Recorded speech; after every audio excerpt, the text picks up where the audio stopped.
Ladies and gentlemen, thank you for standing by. My name is Krista, and I'll be your conference operator today. At this time, I would like to welcome you to the Rapport Therapeutics conference call. All lines have been placed on mute to prevent any background noise. After the speaker's remarks, there will be a question-and-answer session. If you would like to ask a question during that time, simply press star followed by the number 1 on your telephone keypad. And if you'd like to withdraw your question, again, press star 1. Thank you. I would now like to turn the conference over to Julie DiCarlo. Julie, please go ahead. Thank you, operator. Joining us on the call today from Rapport are Chief Executive Officer Abe Ceesay, Chief Financial Officer Troy Ignelzi, and Chief Medical Officer Jeff Sevigny. During this call, management will make forward-looking statements, including statements related to its Phase 2A trial of RAP-219, as well as timing of additional data from the study, the company's development plans, and the potential commercial opportunity for RAP-219. Our actual results and timing of events could differ materially from those anticipated in such forward-looking statements as a result of risks and uncertainties. Factors that could cause these results to be different from these statements include factors of the company that the company describes in its securities filings, including its annual report on Form 10-K and quarterly reports on Form 10-Q. Rapport undertakes no duty or obligation to update any forward-looking statements as a result of new information, future events, or changes in its expectations. Our call will begin this morning with Abe providing context for the Phase 2A trial results. Jeff will then walk through details of the results, after which we'll have a Q&A session during which you'll be able to ask questions. Abe will then make brief closing remarks. With that, I turn the call over to Abe Ceesay, Chief Executive Officer of Rapport. Abe? Thank you, Julie. Good morning, everyone, and thank you for joining our conference call. Today truly marks a great day and promise for patients. We're thrilled to walk through the results from our Phase 2A trial of RAP-219 in focal onset seizures. As you've seen in our press release this morning, RAP-219 greatly exceeded expectations on all efficacy measures, including a 78% reduction in clinical seizure frequency and a 24% seizure freedom rate. And RAP-219 was also generally well tolerated. We believe the results, coupled with the other differentiating properties of RAP-219, are the beginnings of a potentially best-in-class profile for an anti-seizure medication. Before we jump into our data this morning, I wanted to quickly remind everyone how we got here and of the basis for our belief in RAP-219. The left image on this slide shows RAP-219's robust clinical activity in the gold standard focal onset seizure model of efficacy in animals, the corneal kindling model. The red line shows that even at the highest dose, RAP-219 did not cause rotor-rod failures, leading to a differentiated therapeutic index. The human PET image on the right clearly shows that TARPγ8 is highly expressed in the neocortex and the mesial temporal lobe, precisely the areas where focal seizures originate or propagate. Focal epilepsy is a large market with continued significant unmet need. Despite the fact that there are over 30 approved medications, up to 40% of patients continue to have seizures, and this has not meaningfully changed in over 40 years. The need is driven by the significant limitations associated with currently approved anti-seizure medications, including limited efficacy, tolerability issues, and potential for serious adverse events, and complicated administration profiles. We believe that RAP-219 delivers against these unmet needs and has the potential to transform the treatment landscape in FOS. There is a long history of successful brands in FOS, including several blockbuster drugs. Based on these clinical results and with its emerging profile, we believe RAP-219 has the potential to be a multi-billion-dollar commercial opportunity subject to its approval. First, we have robust efficacy data from our initial Phase 2A trial. Second, the drug continues to demonstrate a highly favorable tolerability profile. Third, RAP-219's ease of use supports widespread adoption among epileptologists and neurologists given its once-daily dosing, low risk of drug-drug interactions, ability to combine with other medications in support of rational polypharmacy, and long half-life, which has the potential to reduce the risk of breakthrough seizures. Finally, RAP-219 offers a clinical profile that could be highly competitive in the future focal onset seizure market, both as an initial oral formulation and ultimately as a long-acting injectable. An LAI would be the first of its kind in FOS and has the potential to transform the treatment landscape for patients while significantly expanding the commercial opportunity and extending the IP runway. I'll now hand the conference call over to Jeff, our Chief Medical Officer, to walk you through the data. Thank you, Abe. With the guidance of epilepsy experts like Dr. French, the team designed an innovative and scientifically robust study to test RAP-219's effect on epileptiform and clinical seizure activity. To accomplish this, the study enrolled drug-resistant FOS patients who had an implanted RNS system. The RNS system is a medical device approved as a treatment for epilepsy and consists of two probes that are implanted in regions of the brain with known epileptiform activity. As part of its function, the device continuously monitors for, detects, and stores epileptiform activity, including long episodes. Long episodes, which have been previously shown to best correlate with clinical seizures, served as the primary outcome of this study. All patients were required to have had the RNS device implanted at least 15 months prior to screening, and one probe had to be implanted in the mesial temporal lobe, which is where the majority of focal seizures originate. The patient's RNS device settings and background anti-seizure medications had to be stable prior to screening.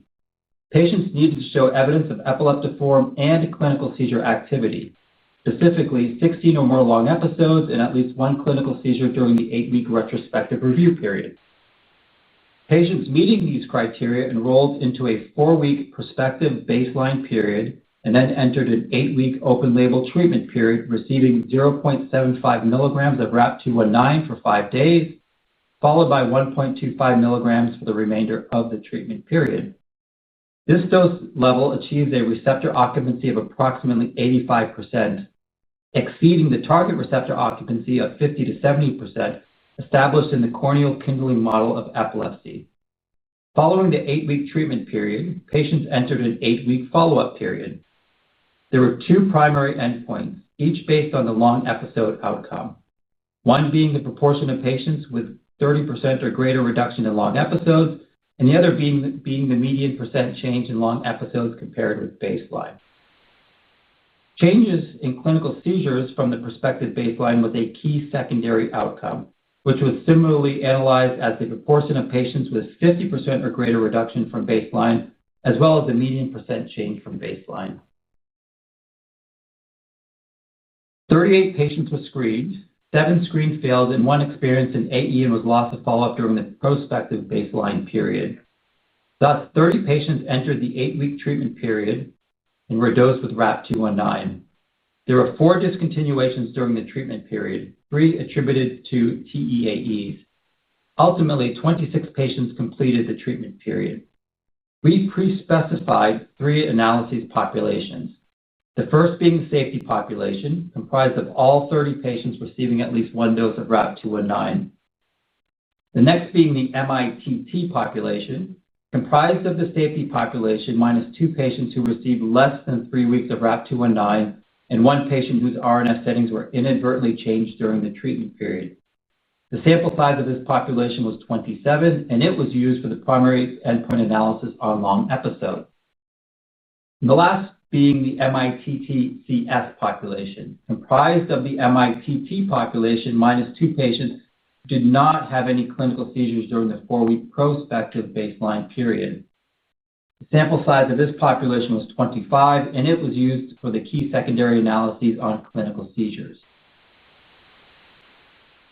Based on the baseline characteristics, you'll see that the patients enrolled are highly drug-resistant and representative of those typically enrolled in late-stage studies.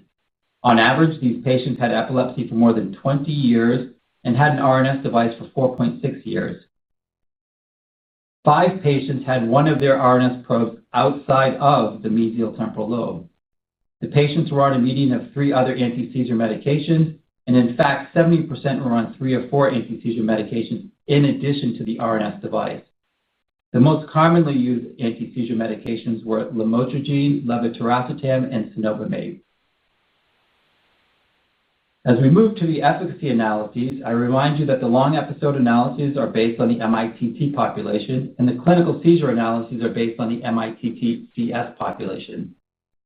All analyses were based on the entire 8-week treatment period.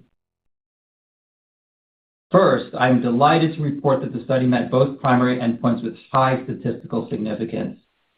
Treatment with RAP-219 resulted in a 71% median reduction in long episode frequency from baseline. Turning to the responder analysis on the right, 85.2% of patients achieved a 30% or greater reduction in long episodes.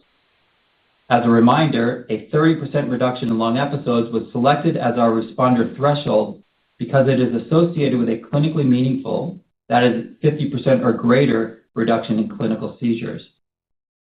Nearly the same proportion of patients achieved a 50% or greater reduction in long episodes, and 48.1% of patients achieved 75% or greater reduction in long episodes.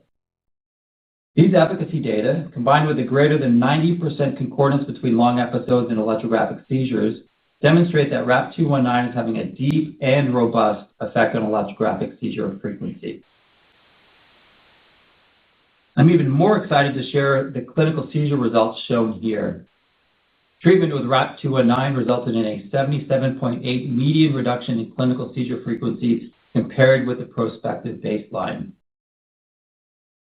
And looking at the responder analysis on the right, 72% of patients achieved a 50% or greater reduction in clinical seizures. This is the threshold that is considered clinically meaningful. And 56% of patients achieved a 75% or greater reduction. The third bar in the graph shows the percentage of patients who are 100% responders. 24% of patients were seizure-free during the full treatment period of weeks 1 through 8. This is also a good time to mention that all 5 of the patients who had 1 probe outside the mesial temporal lobe were clinical seizure responders. These clinical results, corroborated by the objective electrographic results from the RNS device, provide us great confidence on the therapeutic potential of RAP-219. RAP-219 was generally well tolerated. The most common TEAEs were dizziness, headache, and fatigue. Overall, most TEAEs were mild, with the remainder being moderate. There were no severe or serious AEs or no clinically significant laboratory vital signs or ECG abnormalities. 3 or 10% of patients discontinued due to a TEAE. 1 patient had a grade 1 worsening of pre-existing memory impairment. 1 patient had a grade 1 panic attack. And 1 patient had a grade 2 worsening of pre-existing anxiety. Finally, I would point out that rage or aggression was not observed in this study. To summarize, RAP-219 demonstrated statistically significant reduction in both long episodes and clinical seizures and was generally well tolerated. The emerging profile of RAP-219, including its once-daily dosing, low risk of drug-drug interactions, and long half-life, which could reduce the incidence of breakthrough seizures in the setting of missed doses, speak to the potential for RAP-219 to be a transformative treatment for patients, subject to approval. Regarding the next steps, we plan to meet with the FDA for an end-of-phase 2 meeting in the 4th quarter of this year, and we believe we are enabled and well-positioned to initiate the phase 3 program in the 3rd quarter of 2026. With that, I'll turn the call back over to Abe. Thank you, Jeff. As a reminder, RAP-219 represents a pipeline and a product opportunity. We believe these data further reduce risk in our development efforts in focal onset seizure registrational trials and the ongoing phase 2 trial in bipolar mania. We'll provide an update later this year on our plan and timeline for RAP-219 in DPNP. Additionally, we continue our development work of an LAI formulation of RAP-219. Non-adherence to prescribed ASMs is up to 50% and can present a significant issue in optimizing treatment for patients and lead to potential breakthrough seizures.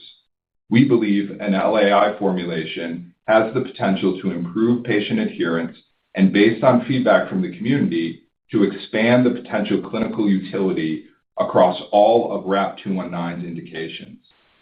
We continue to be excited about the potential of our discovery programs, alpha-6 in chronic pain and alpha-9, alpha-10 in hearing disorders, and our work continues towards nominating development candidates for both. Today's results put in motion a number of anticipated meaningful catalysts for Rapport over the next 2 years, which are represented on this slide. Most importantly, we are well positioned to initiate 2 phase 3 trials in focal onset seizures with RAP-219 in the third quarter of 2026. From a financial perspective, we ended Q2 2025 with $260 million in cash and cash equivalents, which we expect to be sufficient to fund our operations through the end of 2026.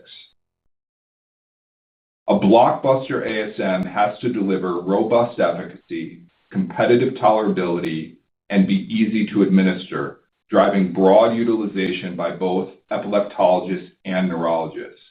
We believe RAP-219 has this potential. Based on these clinical results and with its emerging profile, we believe RAP-219 could represent a multi-billion-dollar commercial opportunity subject to its approval. With that, we'll open up the call for Q&A. Operator? Thank you. We will now begin the question and answer session. If you would like to ask a question, please press star 1 on your telephone keypad to raise your hand and join the queue.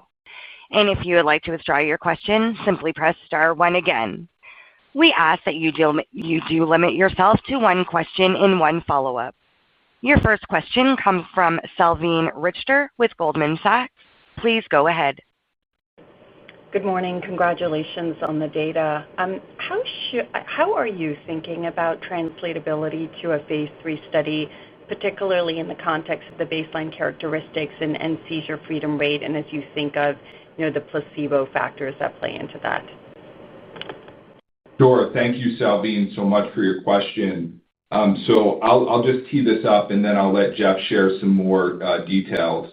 I think looking at the overall study design as well as the baseline characteristics that we observed in this trial, we feel about as good as one can going into phase 3. We think that the patients are highly representative of those patients that are going to be enrolled in registrational trials. And importantly, when you look at the baseline seizure frequency of 10, we think that that is highly representative of overall disease burden that is usually observed in phase 3 trials. So maybe, Jeff, specifically, you could just touch on placebo rates that are typically observed in phase 3 trials, and maybe also how we handle that in terms of statistical analysis as well.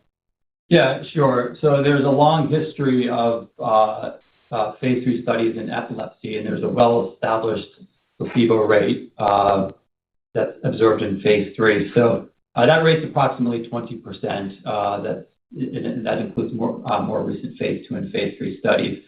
So in our statistical analysis, that's what we assumed. That's what our null hypothesis was, and that's what we used. So we feel like these results are well above that 20% and well above what's been reported by other studies. I would also point out that the seizure freedom rate was 24%, and generally speaking, seizure freedom over 8 weeks does not have a placebo response. So we believe that that's a very strong metric to weigh the effects of the drug. In terms of translatability, I also want to point out a couple things that are really important to understand, and that is the biological target is highly expressed in the neocortex and in the mesial temporal lobe. These are precisely the areas of the brain where focal onset seizures originate. So we strongly believe that these results will be translatable to a broader population.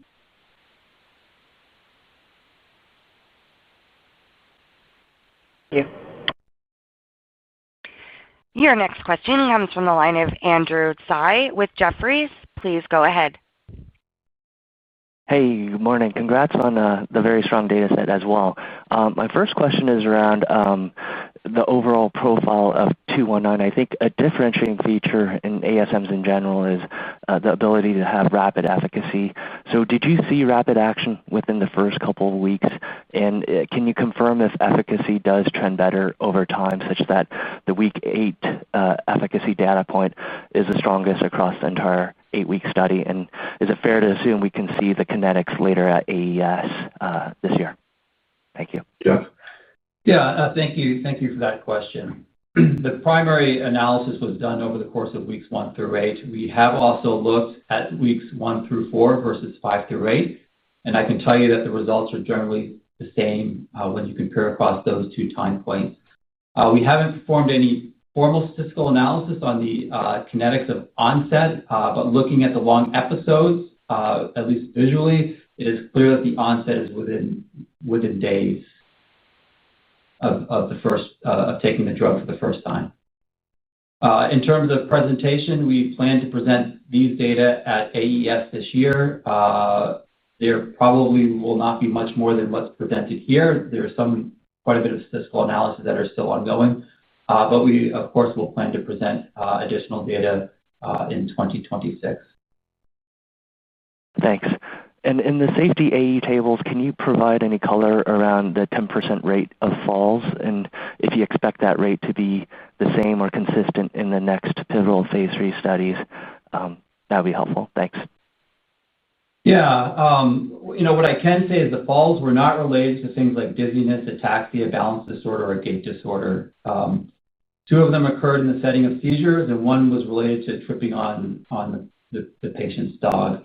I don't believe that this is considered a high rate relative to other ASMs, and it's hard to know to what extent this will translate into phase 3. Other than mechanistically, we don't necessarily feel it's directly related to dizziness or a gait disorder.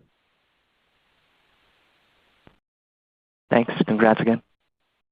Thank you, Andrew. Your next question comes from the line of Joseph Thom with TD Cowen. Please go ahead. Hi there. Good morning. Thank you for taking my questions, and congrats on the excellent outcome. Obviously, pretty strong responses across the board, but did you see any change in response based on the type of background therapy that the patients were taking? And then maybe second, just related to the initiation of the phase 3 program, can you kind of walk us through the steps that need to occur before you can kick off that registrational program? Anything gated related to CMC or tox, or is it mostly just kind of getting sites up and going and finalizing details with the FDA? Thank you. Yeah, no, thank you for that question.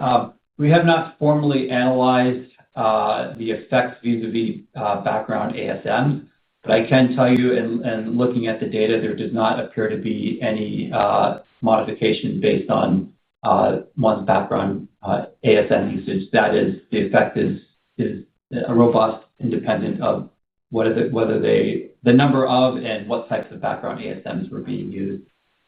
In terms of next steps, we believe we are fully enabled to start our phase 3 program. Of course, our first step is to have a meeting with the FDA for an end of phase 2 meeting to confirm that they believe that as well. There are no other gating studies or things that we need to do apart from meeting with the FDA and the usual things that are required in order to start operationally to start a phase 3 study. Great. Congrats again. Thanks, Joe. Thank you, Joe. Your next question comes from the line of Paul Mattis with Stifel. Please go ahead. Hey, good morning. Thank you so much for taking my questions. Congrats on the data. I guess as it relates to the phase 3 program, can you talk about your guys' preparedness to execute this program in a timely manner? There's been discussion in the FOS space that studies can take a long time to conduct, that it's not a trivial thing for a patient to get into a study and make commitments to not changing underlying medications, like all sorts of things like that. And so maybe just talk about your strategy here, and if you have any loose thoughts on what's a good benchmark for how long the phase 3 program will take to conduct. Thank you. Yeah, great. Thanks for the question, Paul. Given my experience in this space, I think you have to kind of take a step back and think about kind of the broader macro picture as it relates to operationalizing and ultimately executing these phase 3 trials. There's a couple of things that I think are important drivers in efficiency. First is kind of the competitive context and how many ongoing trials are occurring at these global sites. As you think about recruiting patients, we think we'll be well positioned there, just given the fact that some of those trials will either be wrapping up or out of the market by the time we initiate our trials. The second is the profile of the drug, and I think that is really critical as you think about both investigator interest as well as patient interest. So a drug that is once daily dosed, has limited drug-drug interactions, and has history in the space, i.e. has done a previous study and investigators really understand the drug well, which would be the case for RAP-219, I think bodes very well for executing a trial, meaning you're not narrowing the top of the funnel and you have to exclude a bunch of patients that are on other medications that may have drug-drug interactions. And then the last piece is being very thoughtful about, how we think about country selection and site selection. We have an excellent team here at Rapport from both clinical operations and clinical development space. This is a team that has been actively working in the space for a while, and we think that we're really well positioned there. So we're not in a place right now where we can guide to the actual length of the trial. That will be work we'll continue to do as we prepare. But as I said, from a macro perspective, we feel about as good as we can given those dynamics and the profile of the drug. Thanks, Dave. And one last question. Are 2 phase 3s here enough for you to meet ICH guidelines, assuming that is the goal or the need to meet ICH guidelines? And if not, how might you plan on meeting that FDA requirement? Yeah, so we are obviously evaluating that, and I think what you're referring to here, Paul, is ICH guidelines as it relates to safety exposures. So we are evaluating that. We do feel that 2 phase 3s, as well as additional exposures through phase 1 pharmacology studies, long-term extension, as well as looking at de novo exposures, will be sufficient for us to meet ICH guidelines. Great. Thanks and congrats again. Thank you. Your next question comes from the line of Jason Butler with JMP. Please go ahead. Hi, thanks for taking the questions and congrats on the results. Can you just discuss how these results, in your mind, translate into your confidence in the bipolar trial that's ongoing and what preclinical data or mechanistic rationale there is for the drug in bipolar disorder? And then secondly, on the long-acting injectable, have you generated preclinical data yet that supports a viable profile, or when can we expect to see preclinical data ahead of the clinical PK guidance you've given? Thanks. Yep, great. Thank you, Jason. If you don't mind, I'm going to answer your second question first, and then we'll go back to your first question. So in terms of our LAI development efforts, we feel confident in terms of our early formulation work. So from a feasibility standpoint, the team has done a lot of preclinical work to get us really moving in the right direction in terms of having a viable LAI formulation. In terms of expectations and when we would be prepared to have data externally, we're really anchoring to that milestone, which was reflected on the slide of 2027, where we would see our initial PK results. One of the things that we'll be really thoughtful about is just making sure that is, from a cadence perspective, that is, put in development at the right time as we think about getting our phase 3 program off the ground as well as any other, NDA or registration enabling phase 1 studies that we may do. But we feel we're in a really good position based on the early feasibility work. In terms of bipolar, I'll just provide a perspective and then I'll ask Jeff to make some comments too. Bipolar inherently is a more challenging indication given the fact that there really are no preclinical models that are highly suggestive of efficacy in bipolar mania. What we should note is that KOLs, if they point to any model, often look at the corneal kindling model as being a point of preclinical data that could be relevant for bipolar mania. So I think we obviously, at the beginning of this development effort in bipolar mania, took that data as well as the fact that we know that anti-seizure medications have been effective in this indication. We took both of those into account as we think about the potential in bipolar mania. I think for this study, one of the things that we're very encouraged by is the fact that we know we're having robust target engagement and the drug is also well tolerated. So we think that the dose that we're bringing forward in bipolar mania is one that gives us the best chance of success. We know now, coming off of these results, that we're having pharmacologic activity at this RO.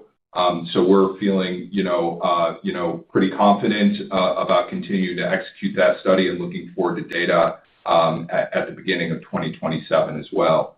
Jeff, if you want to share anything else from a bipolar perspective.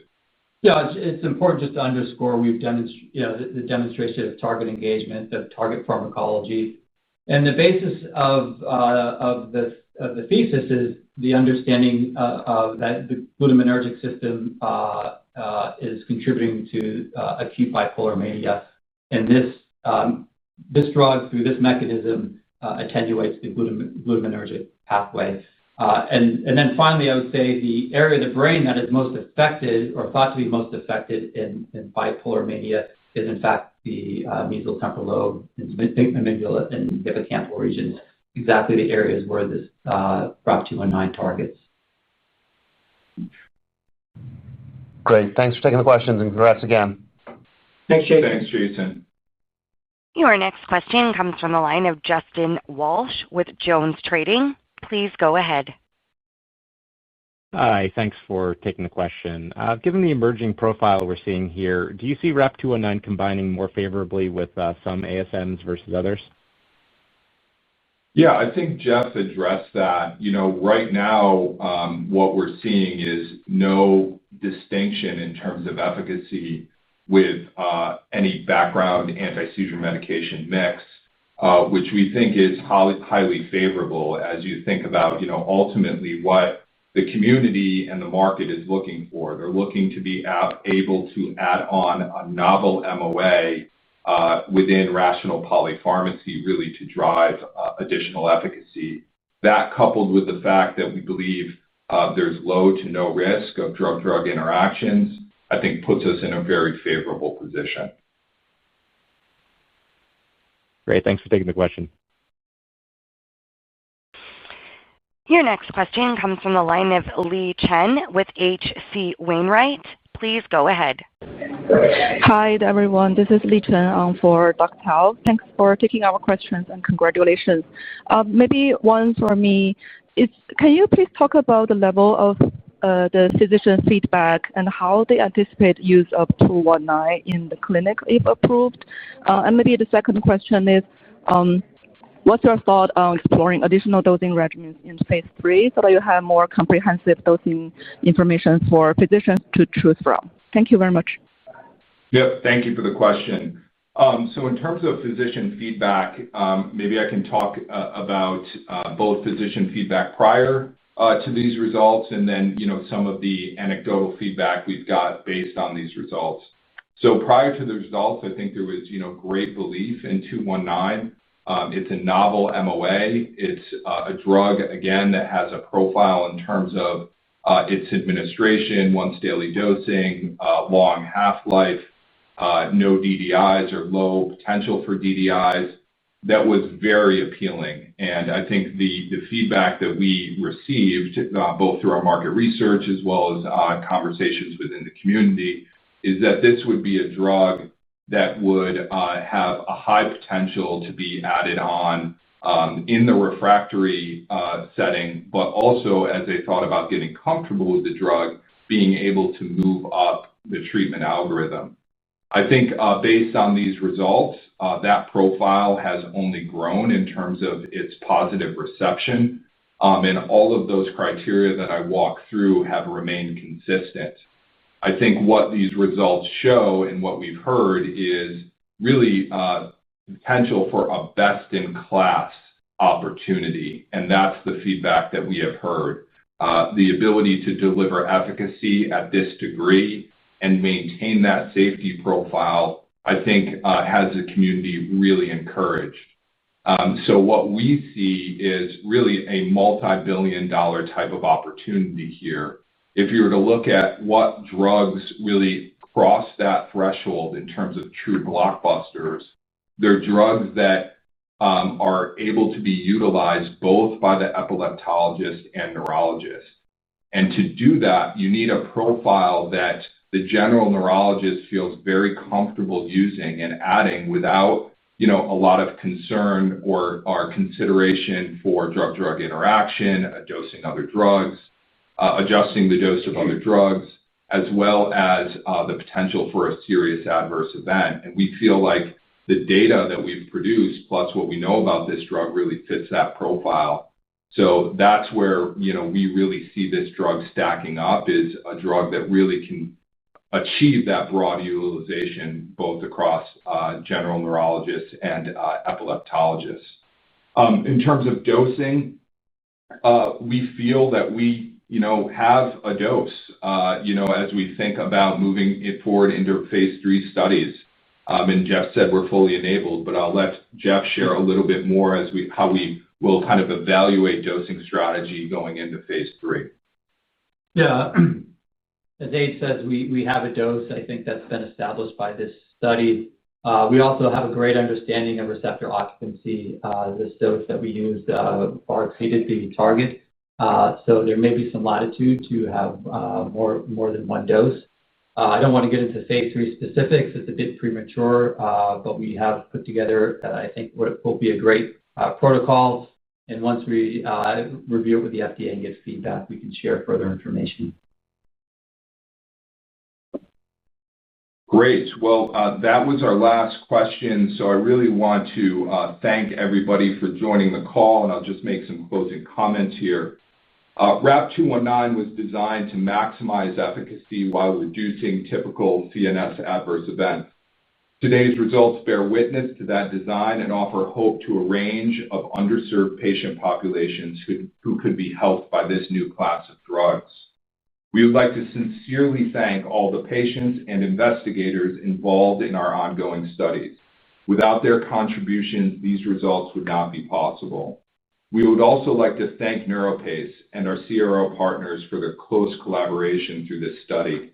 Lastly, I want to sincerely thank all of our outstanding team members here at Rapport who designed and executed so well this very thoughtful study. We look forward to updating you on further progress in the coming year, and thank you again for everybody joining today. This concludes today's conference call. Thank you for your participation, and you may now disconnect.